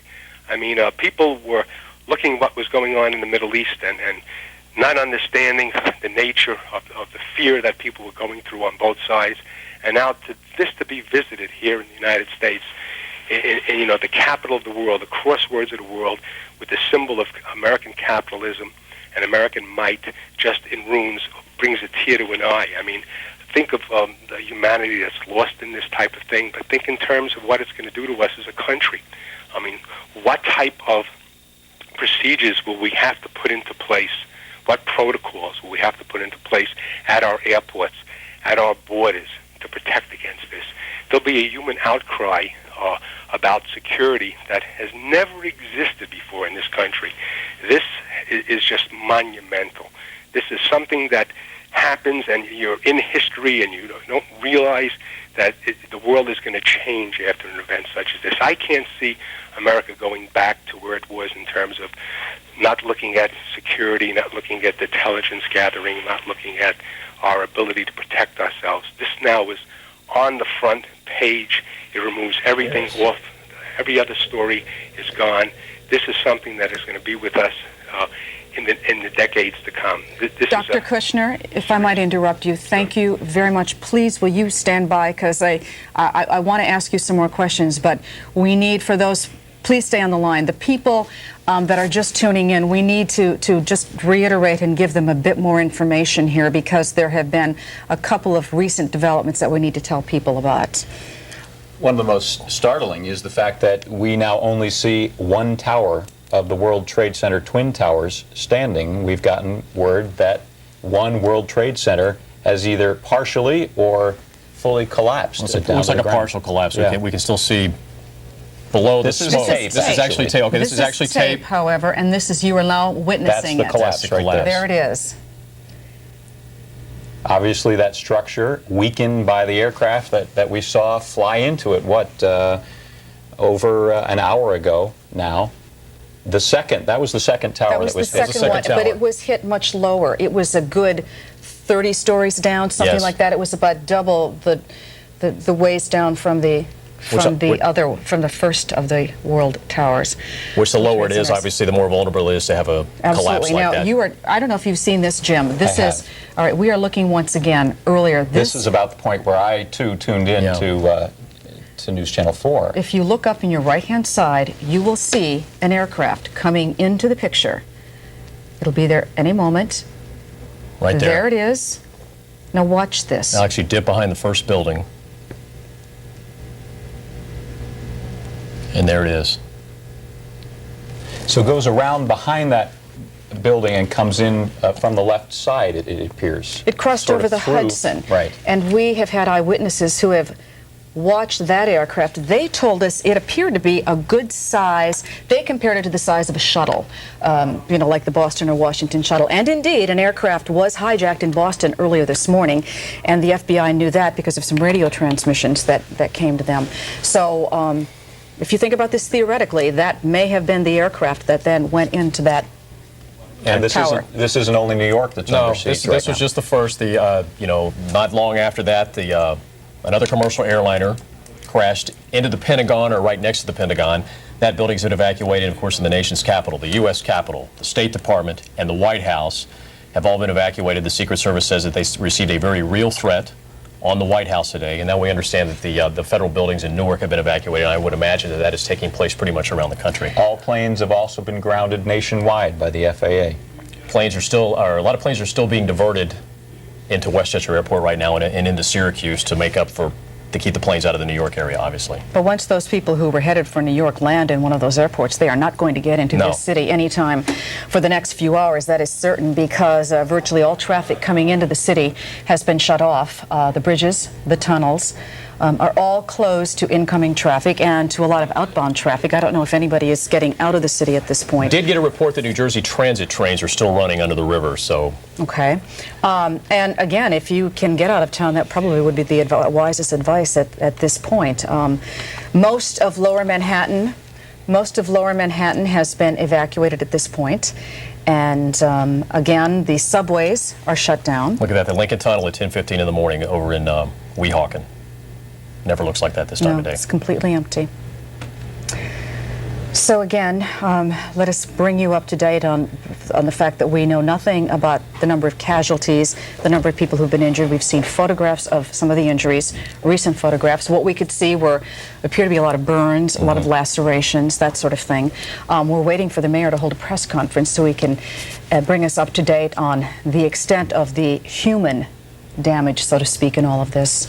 During this, the period that followed the initial impact on the World Trade Center, the FBI did get word, as I understand it, in some sort of coded message perhaps, that there had been a hijacking, at least those are the reports, from the plane involved, one of the two planes involved, we presume, that then made its way directly into the World Trade Center tower. And of course, we heard President Bush a short time ago call this a terrorist attack. That was before the attack in the Pentagon. Yes. Called this a terrorist attack and promised a full-scale investigation to find out who is responsible and to bring them to justice. Jane, right now we have our Government Affairs reporter Melissa Russo on the telephone. Melissa, are you there?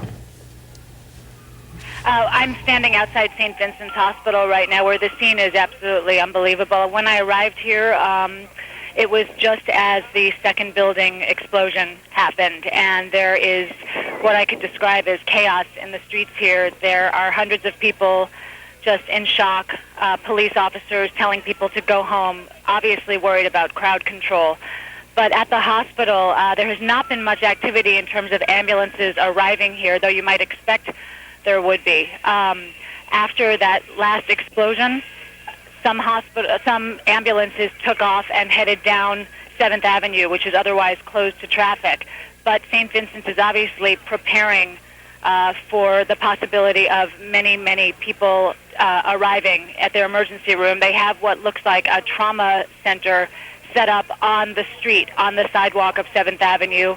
Dozens of stretchers, hospital personnel, nurses, with hospital equipment, IVs, out on the street, awaiting the inevitable, people in need of medical care.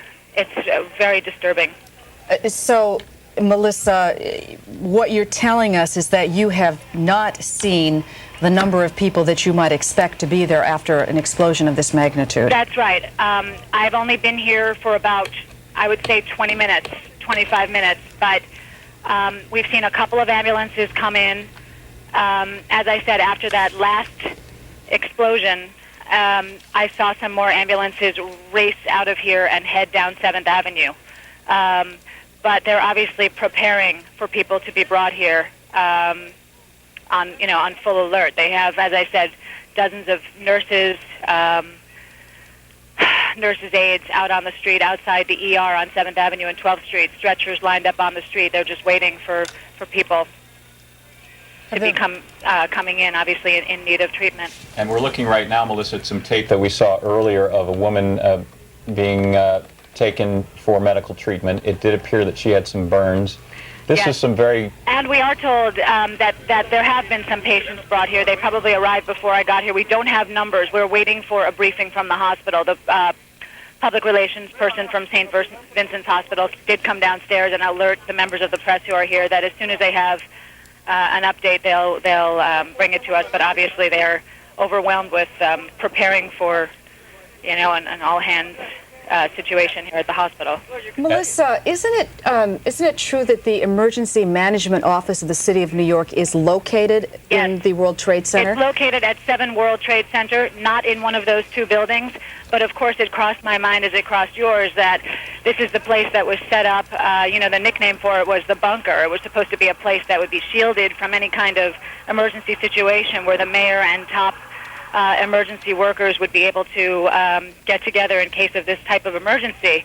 I have not spoken to the mayor's office yet this morning. I don't know where they are working, but it is in 7 World Trade Center, which is on the north side of VC Street, on the other side. However, it's very close. I mean, right across the street from those towers. I would be almost surprised if they felt safe to be there, although I don't know what it looks like on the ground at that part of the city right now. And Melissa, we would assume that what you are seeing in the way of preparedness at St. Vincent's is being repeated at hospitals throughout Manhattan this morning.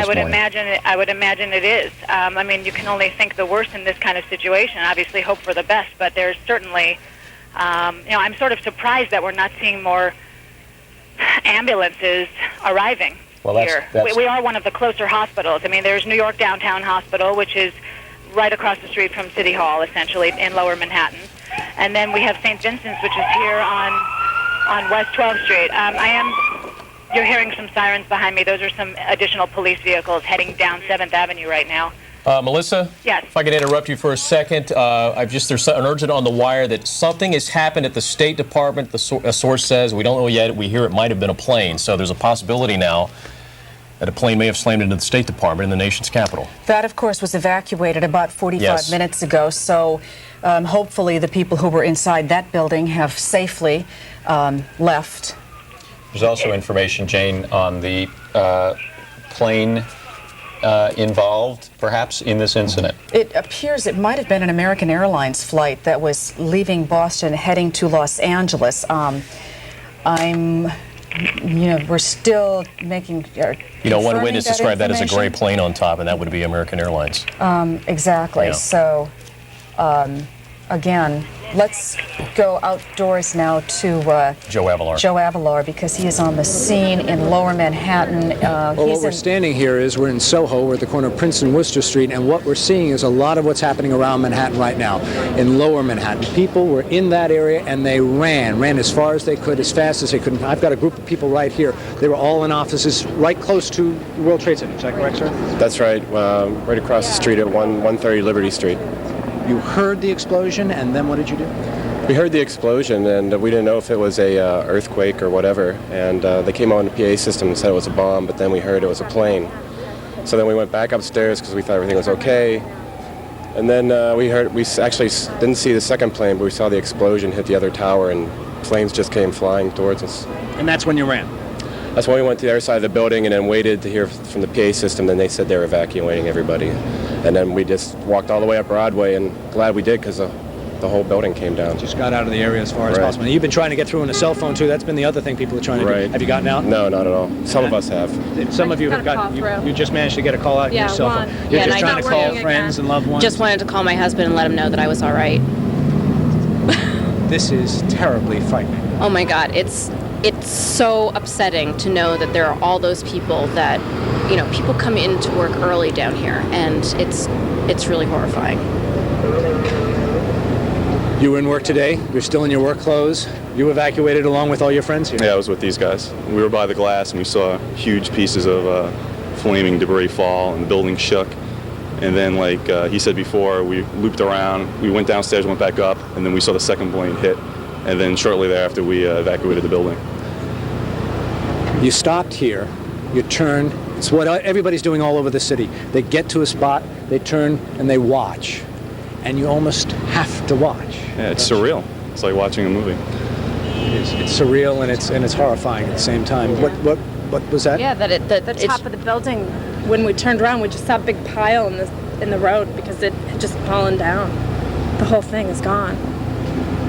And now, of course, number 2 World Trade Center. That's going to go down, too. It's gone. And then what we're looking at, spin around, we can see the picture from, this is from where we're standing. We're a good 20 blocks or more from the World Trade Center as we're standing here, and you can see the flames. You see where the hole is, and you can see how the original hole is, which is in the middle of the building. And if you look at it, you can see how the hole has grown. Also, the flames below, maybe 10 floors below now, those flames have spread from the original fire. We've seen with binoculars, there have been people out here with binoculars. They've seen people in the buildings. There are still people in that tower. Another ambulance screaming through the area. You were in that area today. Yes, I was on 299 Broadway when I felt a huge vibration. Thought it was an earthquake. Didn't know what it was. People were running across the street, barefooted. Some crying on the floor, almost like a stampede was occurring. Everybody just ran. This is where I'm at now. I don't know how many blocks I ran. I almost caught asthma by the time I stopped. Lost my cell phone. I can't even call my family right now. And that's the big thing, of course, all the New Yorkers are trying to do. Everybody who is in that area, everybody who's in the city today is trying to get through, either in a cell phone or finding a store or something. I did the same thing, trying to call their family, trying to call a loved one, telling them that you're okay. Talk to someone who was in the building, had just gone into one of the World Trade Towers when it all happened. He said from where he was in the lobby, there was a flush of debris and a flush of fire down one of the elevator shafts. He actually was singed, and he was in the lobby. This gentleman here, where are you coming from? I was in the Century 21 building. So you were downtown too? Right. Our office points right at the buildings, and we're so accustomed to seeing people of all walks of life down in the lobby and everything, and every day, and then all of a sudden this happens at 9 in the morning, and fire came out from all sides of the building. And to us, we thought bombs went off or something, but apparently planes went. But it's a sad, very sad time for America. What we're going to do is we're going to turn back to the tower right here. We're going to send it back to you, and of course what everybody is thinking is that our prayers are with the people who are in that tower. Back to you. Okay, thank you, Joe. Get an update on the State Department real quick. Apparently it was a car bomb that exploded outside the State Department. That's according to senior U.S. law enforcement officers. The State Department had been evacuated previous, apparently, to this bomb. So one can only assume that the people that were in that building got out safe and sound. We certainly hope that they did. Let's go to Walter Perez. Walter is downtown in Lower Manhattan. Okay, now as you can imagine, Ralph, it is a pretty frenzied scene out here. Just a few moments ago, I'd say about 20 minutes ago, we're not sure exactly what it was. We have not confirmed it, but something either exploded or fell off the side of the one building that was attacked and caused a massive plume of smoke. As we turn left, you can see there's trucks go by that they are spitting off smoke. These were the emergency trucks and ambulances that were near the building at the time that had happened. At that point, it wasn't so much of a frenzied scenario because people were walking away from the building. This entire region has been cordoned off, and people who are working in nearby buildings were told to leave and evacuate the area for obvious reasons, for safety concerns. When that second plume of smoke came up from the ground area, people started running. People were covered in soot. There were people with blood on their shirts, rips in their shirts, and at this point, looking up at the top of the building, at a rate of about 1 every 5 minutes, you see people that are jumping from the top of the building. It is an absolutely harrowing scene at this point. Police officials told us to evacuate the area that we were in. We moved about 2 blocks further, but the scene is very, very similar. Plumes of smoke all around the area, and people not exactly sure what's going on. All the telephone lines are jammed up as people are trying to communicate, not just police to other people, but folks who saw what happened, trying to communicate loved ones and let them know that they're safe. So it's a very hectic situation at this point. As we gather more information and we're sure we're settled where we're supposed to stop, we'll get back to you, because at this point, police are still not sure where we should be. And as you can see, a lot of police activity. They're trying to move the media to a safe area so we can do proper reporting and let everybody know exactly what's going on. For now, back to you. Walter, have they given you any indication? I'm sorry, he can't hear me. All right. We simply do not know who has been hurt and what casualties might have occurred, which is the information that we are. I want you to take a look at what's happening right now. That is a live picture. That's a live picture too. That's World Trade Center 2 has just collapsed. That's the second of the towers to collapse. We are now looking at the collapse of the second of the World Trade Center towers. Again, this is something that we never dreamed we would witness in our lifetime. Let us tell you that to come into this city right now, you will not be able to. The bridges, the tunnels, shut down. Subway lines, trains, pretty much closed. The New York Stock Exchange. Just a moment ago, the entire top of the building collapsed. You can see a massive plume of smoke. People are running away from the area. There are firefighters and there are police trying to evacuate the area as quickly as possible. People who are near the area are in an absolute frenzied situation. The entire top of the building just collapsed. You can see the plume of smoke is coming in our direction. Let's get out of here, Ralph. We're going to leave because the smoke is coming right at us. Obviously, this is a devastating They're moment gone. in our history. They're gone. The World Trade Center is no more. We do not know at this point the extent of injuries or casualties, how many people were in these buildings trying to get out. We've seen some gut-wrenching descriptions, witness accounts of people hanging out of windows, jumping, trying to get to safety. You see the obvious. Look at the plume. All right, let's go to NBC News right now. We are back at 10:30 Eastern Time on this Tuesday morning, this horrific, incredible, not to be believed Tuesday morning. You are looking at live pictures of the World Trade Center where just a few minutes ago, within the last minute actually, the second Twin Tower collapsed. Just to recap, if you're just joining us, around 8:42 Eastern Time this morning here in New York City, a plane crashed into the right twin tower of the World Trade Center about 2/3 of the way up the building, leaving a huge gaping hole, a huge fire, and tons of billowing smoke. About 25 minutes later, a second jet, believed to be a 727 or a 737, some reports of a 757 even, then crashed in the second twin tower. The first plane, incidentally, was en route from Boston, Massachusetts to Los Angeles. Here's the video, I think, of the second plane striking the tower. That's right. We're not sure the origin of that plane, is my understanding. The first plane that caused that hole on the right-hand side in the other twin tower was from Boston to LAX to Los Angeles. It was Flight 11, American Airlines. We have confirmed that that plane was hijacked. What happened following the hijacking is unclear. We should note that about an hour after the first collision at the Pentagon, reportedly another plane crashed into the Pentagon, which is just outside Washington, D.C. in Northern Virginia. All air traffic has been stopped. Government buildings have been evacuated, as have other buildings across the country. The Sears Tower in Chicago was evacuated. You can imagine that other buildings in major cities and small cities around the country are probably being evacuated as well. There's an unconfirmed report of a car bomb at the State Department. We have not been able to pin that down.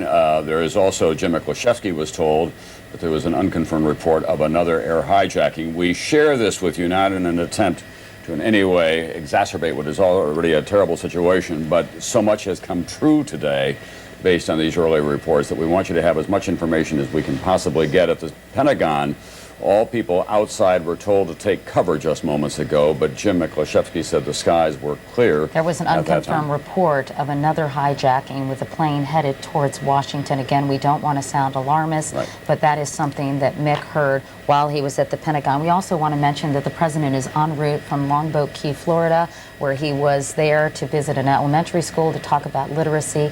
Obviously, clearly, his agenda has changed dramatically. He will convene a meeting of the National Security Council as soon as he gets home. Colin Powell is also on his way back from Lima, Peru. He was scheduled to be in Bogota, Colombia. And probably not at the White House. They'll probably take him to a safe location. There are a number of them, some in the hills of Virginia, as you know. And my guess is that Air Force One is in the unusual situation of having a fighter plane escort on its way back from Florida today. That's where we stand. Think about the loss of life that we could have seen this morning. If you think about the fact that when full, the World Trade Centers hold about 50,000 people, no telling how many people were at work before 9 o'clock this morning and then shortly after 9 o'clock in the other tower. But if you look at this picture here, Tom and Katie, at Lower Manhattan, it appears that terrorists have succeeded this time in doing what terrorists tried to do back in 1993. This is war. This is a declaration and an execution of an attack on the United States, two of our most conspicuous symbols of the American system of capitalism. The Pentagon, which of course is the headquarters of the most mighty military in the world, was attacked today as well.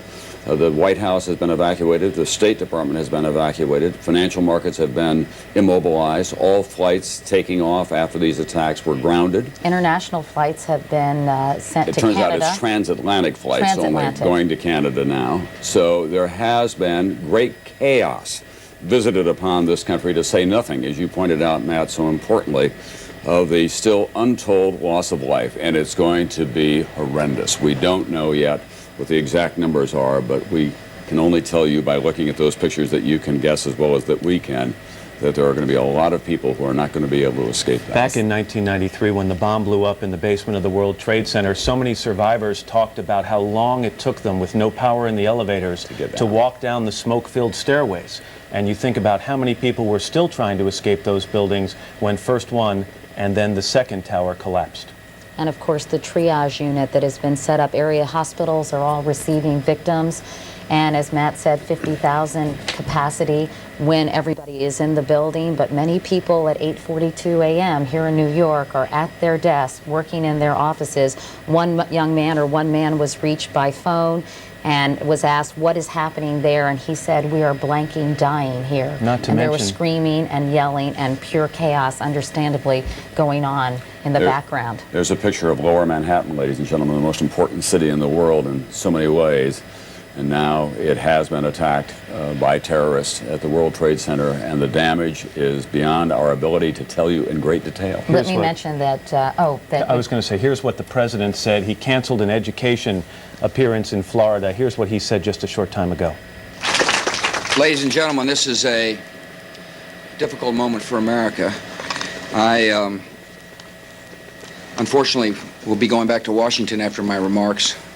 Secretary Rod Page and Lieutenant Governor will take the podium and discuss education. I do want to thank the folks here at Booker Elementary School for their hospitality.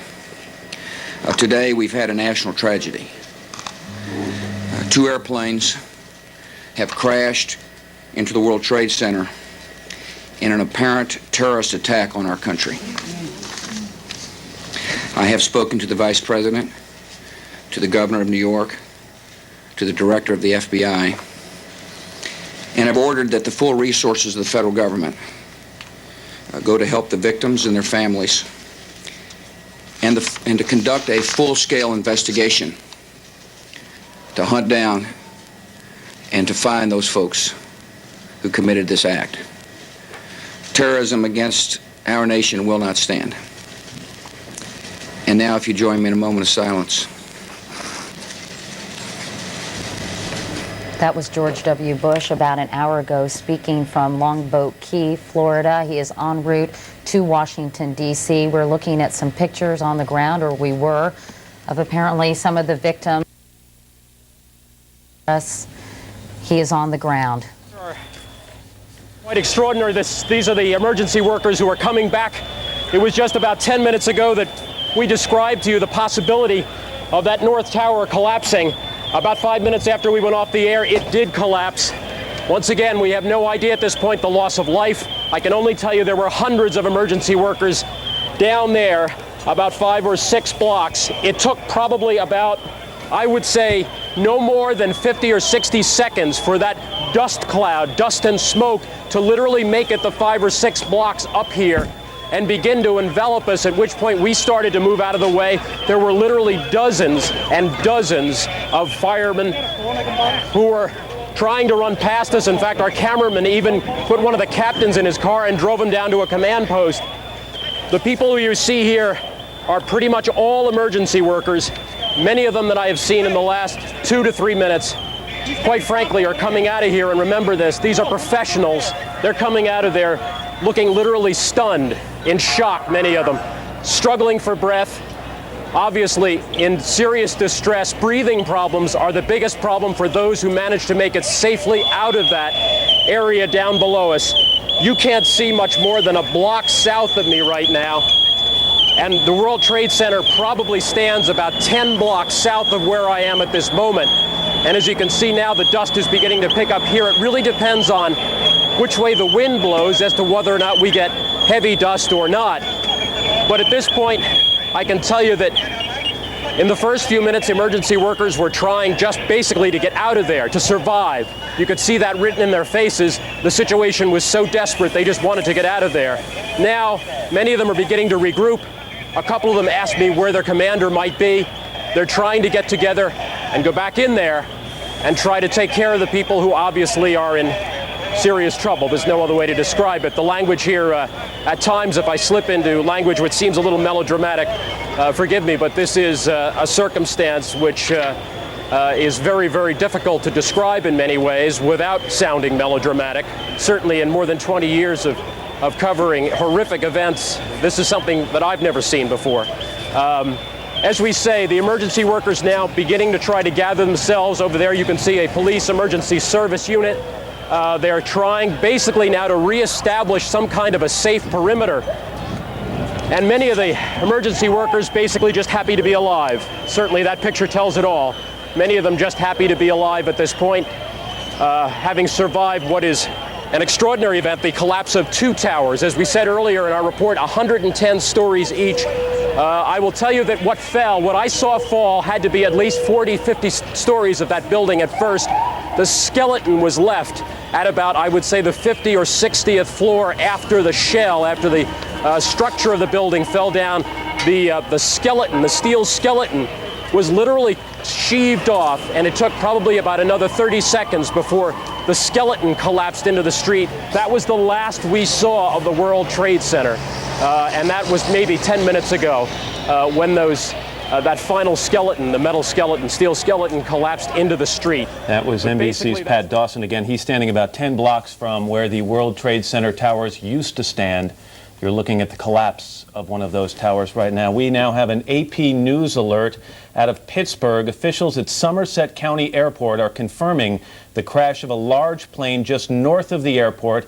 That's about 80 miles southeast of Pittsburgh. Again, officials at Somerset County Airport confirm the crash of a large plane north of that airport, which is located about 80 miles to the southeast of the city of Pittsburgh. We do not know whether that crash of that plane is related to what has become an obvious terrorist attack both here in New York City and in Washington, D.C. at the Pentagon.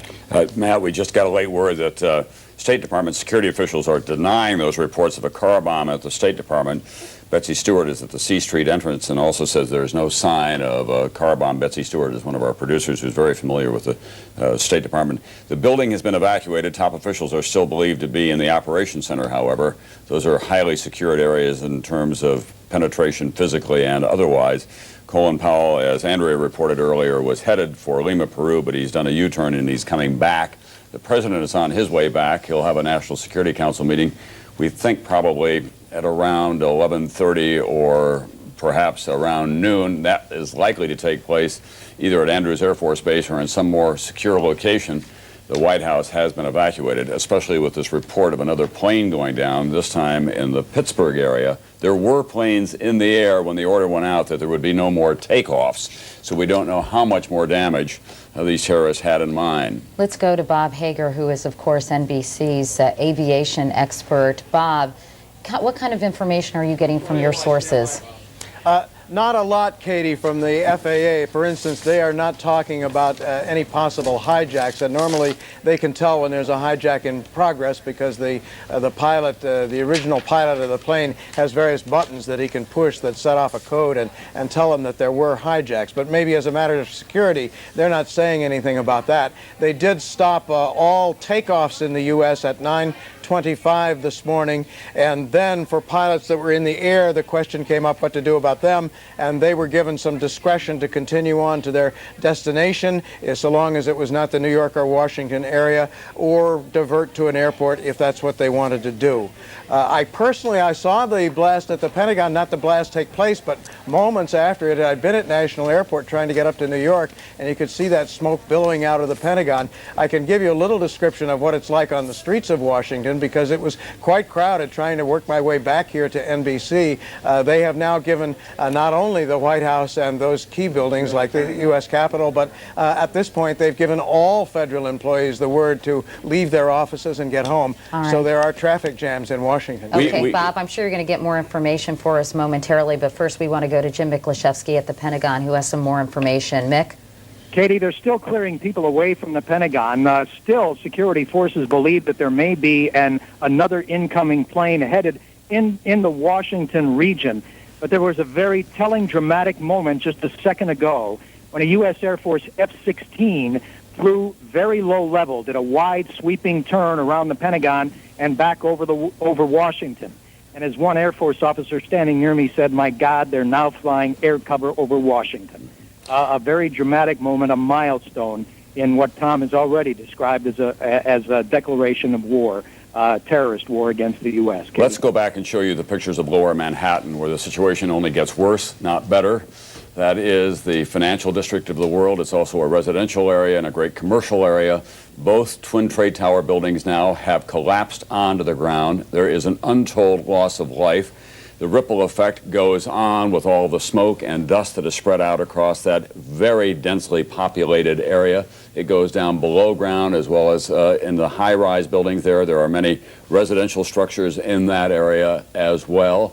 Some heroic rescue workers were down there trying to get people out of the building when the first building came down, and then the second building did as well. Without any sound, and looking at this, there is a kind of a surreal quality. But that is the epicenter of a great, great national tragedy and a great loss of life. No question about it this morning. We're talking about people who were hurt, perhaps killed in this blast. Many of them have been brought to area hospitals, including St. Vincent's Hospital. Bob Bazell is there. Bob, what's the latest? Well, Katie, ambulances continue to stream in. Several New York City streets have been closed. Major avenues have been closed off so that ambulances can continue to come in. In addition, the New York City subway system has now been closed down, and several buildings that were not involved in the World Trade Center area have been shut down, and people have been told to go home, but a lot of them are just wandering aimlessly on the street. Many people openly weeping and hugging each other. This is clearly is a time that, as Tom described, is very close to the beginning of a war. And but the casualties do keep coming in: burns, smoke inhalation, very severe. And again, all the medical people that I've talked to say this is just the tip of the iceberg. We expect casualties to be coming in all through the night and way into tomorrow and beyond. Bob, if you could just stand by for a moment, because we have this report from AP that I'm just simply going to read. A large plane crashed Tuesday morning just north of the Somerset County Airport, about 80 miles southeast of Pittsburgh. Airport officials said the plane, believed to be a Boeing 767, crashed around 10 a.m. about 8 miles east of Jennerstown, according to County 911 dispatchers. WPXI-TV reported. The crash came the same morning that terrorists crashed 2 planes into the World Trade Center in New York City, and the twin 110-story towers collapsed. Explosions also rocked the Pentagon and the State Department, although that was refuted moments ago, and spread fear across the nation. There was no other immediate details on the Pennsylvania crash, and it was not clear whether the crash was related to the others. Again, that was a report, a bulletin that was just issued by the Associated Press. You know what is so stunning about all of this, Matt and Katie, is that there has been no indication whatsoever that this very carefully coordinated massive attack was going to occur. There's been a complete intelligence failure here. And there will be, obviously, down the road, a price to pay for that. Well, that's actually not all that surprising, Tom, because we've often talked in the past, following every terrorist event, about how vulnerable the United States is, and many terrorist experts say how unprepared they are. And the question, of course, is, can you ever prepare for an attack like this? Well, that's true, but we also have people out there who are in listening posts, and we've penetrated these kinds of listening posts.